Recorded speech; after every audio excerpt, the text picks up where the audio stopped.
Ibu Bapak yang terkasih, salam kasih bagi kita semua dimanapun Bapak Ibu berada. Ketika Bapak Ibu mungkin membuka video ini di pagi hari, siang hari, sore hari, maupun malam hari, kiranya damai kasih Kristus selalu ada dan nyata dan melingkupi kita semua. Kembali lagi bersama saya di dalam program Bina Iman GKI Klasi Solo. Hari Kamis tanggal 4 Januari 2024. Mari Bapak Ibu yang terkasih, sebelum kita membaca dan merenungkan firman Tuhan, kita bersatu di dalam doa. Mari kita berdoa. Terima kasih ya sumber cinta, Allah Bapa kami yang bertahta di kerajaan surga, oleh sebab kasih-Mu, oleh sebab cinta-Mu yang begitu luar biasa bagi kami, sehingga kami boleh dapat kembali bersama-sama ingin membaca dan merenungkan firman-Mu. Kiranya melalui pembacaan dan perenungan firman Tuhan, ini boleh dapat menjadi sumber pelita bagi kehidupan kami dalam kami menjalani kehidupan kami yang penuh dengan misteri. Kiranya Tuhan Sang Sumber Cinta selalu membimbing kami di dalam perziarahan kami masing-masing. Berkaryalah Kristus, berbicaralah Roh Kudus. Di dalam nama Tuhan Yesus kami telah berdoa. Haleluya. Amin. Ibu Bapak yang terkasih, bacaan kita terambil dari kitab Amsal, pasalnya yang ketiga, Amsal 3, ayatnya yang kelima hingga ayatnya yang ke-10. Amsal 3, ayatnya yang kelima hingga ayatnya yang ke-10, yang akan saya bacakan untuk kita semua. Percayalah kepada Tuhan dengan segenap hatimu, dan janganlah bersandar pada pengertianmu sendiri. Akuilah Dia dalam seluruh hidupmu, maka Ia akan meluruskan jalanmu. Janganlah engkau menganggap dirimu bijak. Takutlah akan Tuhan dan jauhilah kejahatan.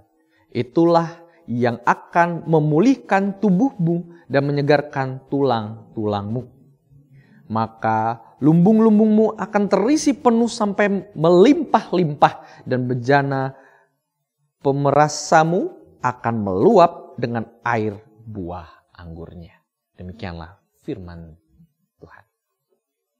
Bapak Ibu, seringkali telinga kita terasa gatal bila mendengarkan nasihat atau kritikan dari orang lain kepada kita.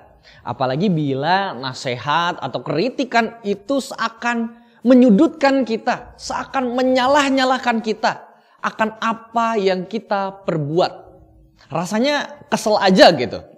Dan karena rasa kesal akan nasihat itu, seringkali banyak orang tidak memperdulikan lagi nasihat atau kritikan atau pandangan dari orang lain demi membuktikan jati dirinya bahwa saya ini bisa, bahwa saya ini mampu melebihi nasihat-nasihat kalian. Bahkan bukan karena rasa kesal, karena nasihat atau kritikan saja. Tapi memang pada dasarnya orang-orang di zaman sekarang itu lebih mengandalkan dirinya sendiri untuk menunjukkan eksistensinya di dunia ini. Sehingga orang zaman sekarang seringkali memiliki kecenderungan untuk tidak melibatkan orang lain, pengaruh dari luar dirinya, atau menganggap bahwa orang lain itu tidak memiliki pengaruh di dalam perkembangan dirinya, di dalam ia menjalani setiap kehidupannya. Seperti memberikan suatu tembok-tembok di dalam kehidupan ini agar orang lain tidak dapat masuk. Namun yang menjadi pertanyaannya adalah, sampai sejauh mana sih manusia dapat menjalani kehidupan ini berdasarkan pengertiannya sendiri, berdasarkan kekuatannya sendiri? Karena hal yang perlu disadari bahwa setiap manusia pada prinsipnya itu tidak bisa hidup sendiri. Karena pada prinsipnya manusia adalah makhluk sosial, makhluk yang selalu memerlukan, mengandalkan orang lain, bantuan orang lain di sekitar mereka. Karena bila mengandalkan diri sendiri, Bapak Ibu, seringkali kita terjerumus lebih dalam. Pada kita merasa, diri kita gak mampu pada akhirnya. Dan lebih baik kan daripada jalan sendiri, lebih baik jalan berdua. Dan pada bacaan kita di Amsal yang ketiga, terkhususnya pada ayat yang kelima, umat Tuhan kita sendiri diundang oleh Tuhan untuk tidak bersandar pada pengertian sendiri. Tidak bersandar pada kekuatan-kekuatan kita sendiri. Melainkan kita diundang Tuhan untuk percaya kepadanya dengan sepenuh hati. Karena hanya dialah yang memiliki pandangan yang sempurna dan rancangan yang luar biasa bagi kehidupan kita. Karena perlu diakui kembali bahwa manusia adalah manusia yang penuh dengan keterbatasan. Makhluk yang gak ada kesempurnaannya gitu. Gak bisa kita mencapai suatu kesempurnaan itu. Oleh sebab itu Allah menawarkan dirinya untuk dapat apa? Dapat membimbing kita. Setiap kita agar kita tidak berjalan dalam jalan yang sesat. Oleh karena itu, ia sendirilah yang mengulurkan tangannya untuk dapat membimbing kita, untuk dapat meluruskan jalan kita. Namun Bapak Ibu, bukan berarti mempunyai kepercayaan diri atau kemandirian atau mengandalkan diri sendiri adalah suatu kesalahan yang mutlak. Karena banyak situasi di mana kemandirian dan kepercayaan pada kemampuan diri sendiri sangatlah diperlukan. Namun yang perlu kita sadari bahwa seringkali kita tidak dapat mengatasi atau memahami segala aspek di dalam kehidupan kita sendiri. Karena kita adalah manusia yang terbatas. Dengan kita bersandar pada firman Tuhan, berarti kita mau membukakan hati kita untuk dapat mendengar dan merenungkan firman Tuhan. Dan pada saat itulah sebetulnya kita sedang menguji, kita sedang memilah-milah nilai-nilai kehidupan ini apakah sudah sesuai dengan firman Tuhan atau belum. Bila kita mengetahui bahwa firman Tuhan itu adalah benar, adalah baik untuk kita, maka nilai-nilai kehidupan kita yang lama, yang tidak sesuai dengan firman Tuhan, itu kita tinggalkan. Bapak Ibu, contoh sederhana. Dulu ketika saya masih kanak-kanak, ketika saya disakiti, hal yang pasti akan saya lakukan adalah membalas balik orang yang menyakiti saya. Karena bagi saya itu adalah kebenaran. Ya, siapa orang yang suka disakiti, ya. Tapi bukannya suasana makin membaik, malahan suasana makin runyam.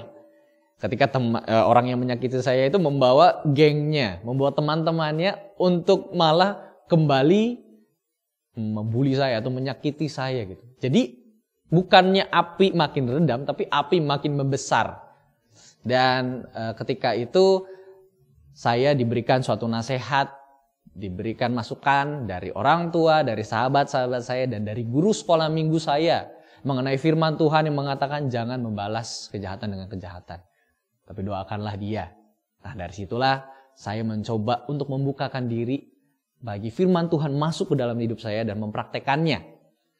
Namun Bapak Ibu, ketika saya mempraktekannya tidak secara otomatis saya terhindar dari kesulitan itu. Terhindar dari pembulian yang terjadi. Akan tetapi lambat laun akhirnya ada daya Roh Kudus yang menyadarkan teman-teman saya yang membuli atau yang menjahati saya, menjahili lah, itu anak-anak kecil ya. Mulai mereka sadar bahwa itu bukanlah hal yang tepat. Dan pada akhirnya mereka mulai berhenti. Nah, dari sini saya sadar bahwa ketika saya mau membukakan diri untuk dibimbing Tuhan, maka Tuhan akan memakai 1001 caranya yang terbaik bagi kebaikan kita.